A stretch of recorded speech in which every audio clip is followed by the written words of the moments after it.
Hello and welcome back, everyone, to Digimon World 3 on Rocket Rabbit Commentaries. And in this episode, we're taking down the Byakko leader? Question mark? Things are a bit weird in Byakko, but you'll notice that this guy only has 2 different Digimon, and different isn't really the correct word.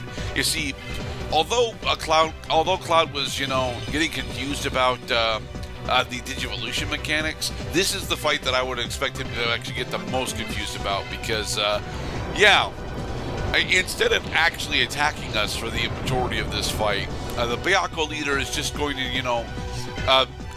switch their 1/2 Digimon out in and out over and over again. I was hoping to show off Grizzlymon's Maul attack, since we've not actually gotten to show it off yet, but it's a counterattack, so I have to actually be attacked in order for it to work.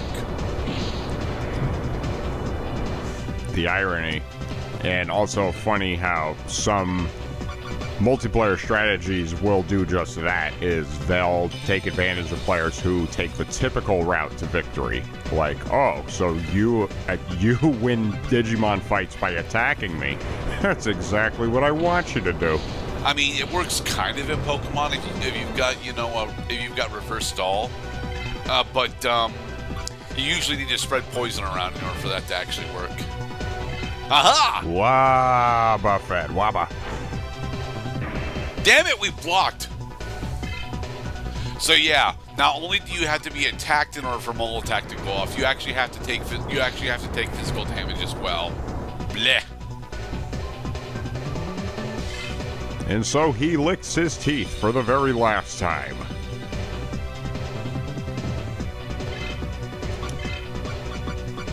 Maybe his now eye we can stalks look very tired. Nope. But then he farts at us for no effect. We unfortunately have too much.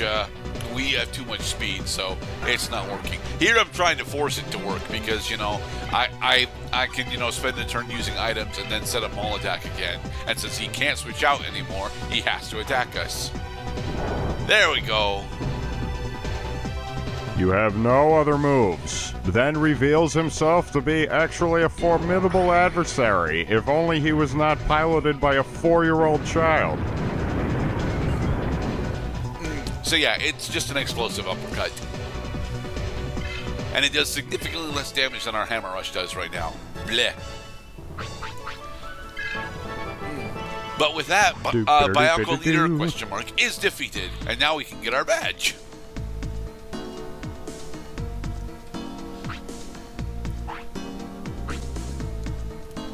Come, join our next Communist Party meeting. Oh, come on, they're not communists. His uniform looks highly suspect. It is highly suspect. I'm glad that you caught that, Mr. Cloud. Huh? There doesn't seem to be any treasure chests in this room, Mr. Cloud. Okay, hey, so he was. We're only allowed to stand on stable platforms. We're not allowed to exit the room now. Oh, jeez. No, the platforms on the left had disappeared. No, the platform in front of me had disappeared. And then the platform behind me disappeared.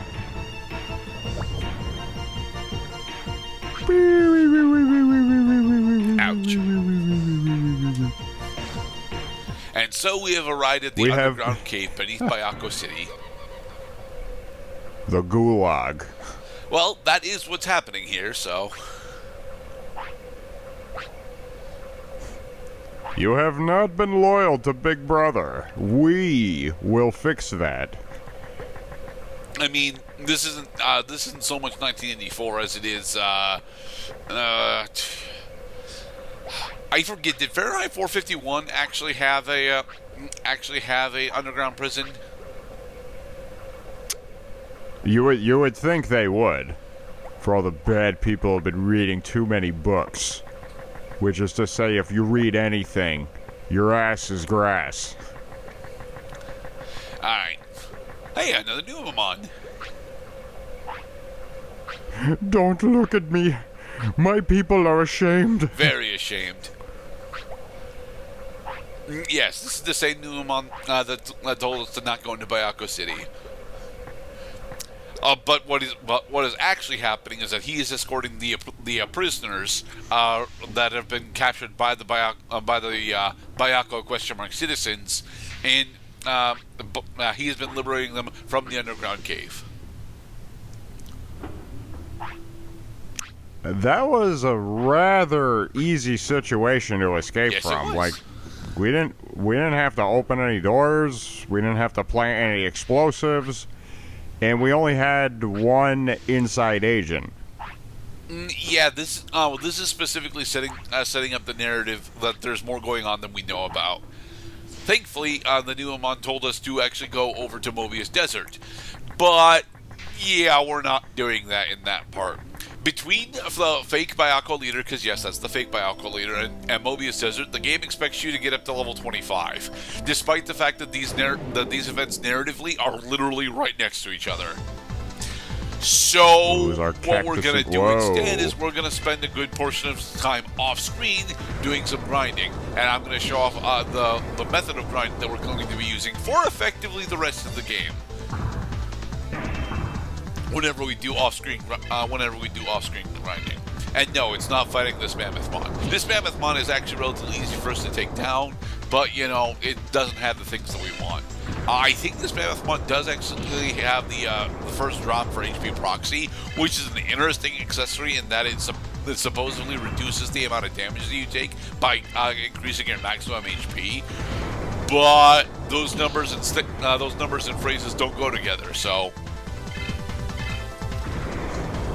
Double strike. Right through the nose. Bye, Mammothmon. Hey, Grismon hit 98. Sweet.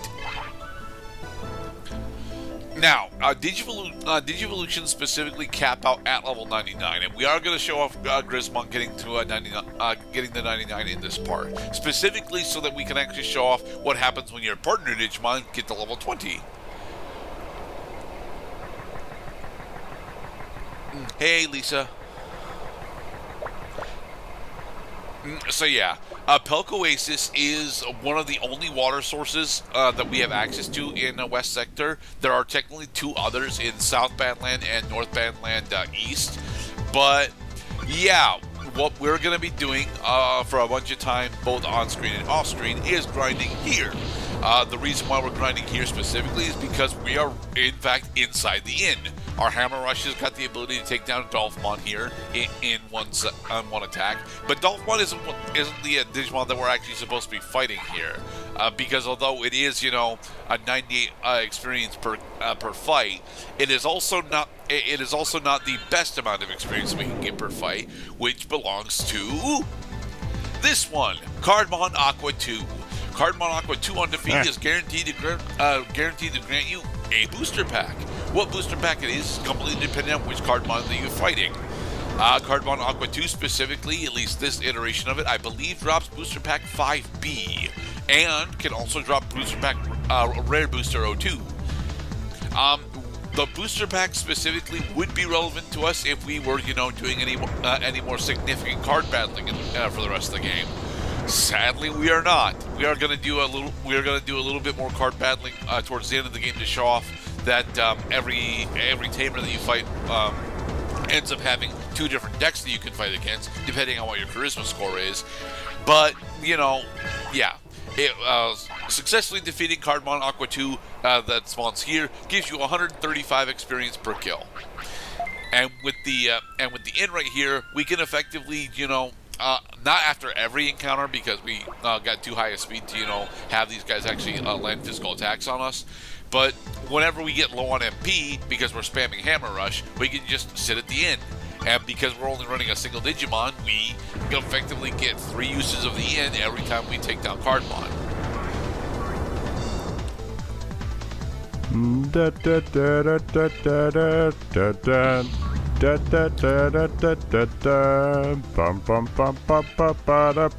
So, this is a mechanic that only Cardmon himself actually does for the most part, and that is a curse. Curse is an ailment that actually persists through battle, and what it does is, depending on which stat gets hit, it will it will effectively permanently reduce it by 1 point. This does not end up mattering all that much because you cure curse specifically by resting. But as annotation credit mentions here, this is how we. This is why we get the fishing rod. This is why we get the fishing rod early, and this is also why we do all of the side quests. Now we've got access to the more efficient method of grinding instead of actually running around. We can just fish for experience instead. So when you put your rod in the water and that little colored bar comes up, then RNG decides where is the cursor going to land. RNG does not decide, actually, although there is an RNG element to it. This is a fishing mini game. Your inputs do actually mostly determine where it lands, but there is a sliding mechanics. So you have to, I am not explaining it nearly as well as I'm supposed to, but it becomes rather self-explanatory as you're playing it. That the cursor continues to move after you tell it to stop. So you have to hit the button when you think that by the time the cursor is going to stop, it's going to land where you want it to land, which is probably going to be in the smaller width portions of that bar. Specifically the yellow portions for us, because the green ones will always give you Dolphmon, and the yellow ones will give you Cardmon. Oh, okay. So the reward is you beat Cardmon, and then you get booster packs. Yeah. Now, can we sell booster packs? We cannot sell booster packs, but we can open booster packs for additional cards. Nice. The game even gives you a little chime saying, "Yeah, great job. Yes, it does. You got the rarest outcome." Well, not the rarest outcome. The rarest outcome is actually the miss, which is the light blue spaces. Oh, there is also this particular. Tried to flee. There is also this particular complication with Cardmon. It happens more often with water Cardmon than land Cardmon, but aquatic Cardmon has got enough speed to where he prefers to flee over fighting. Well, of course, because if he runs away, he takes the booster pack reward with him, and we want to stop him. And so, by getting your partner Digimon at level 20, they get their natural ultimate. In Kumamon's case, he gets Grappleomon. Waha! And in the next episode, we will cut past a bunch of grinding. Be safe, everybody. Prepare to save. Saving now.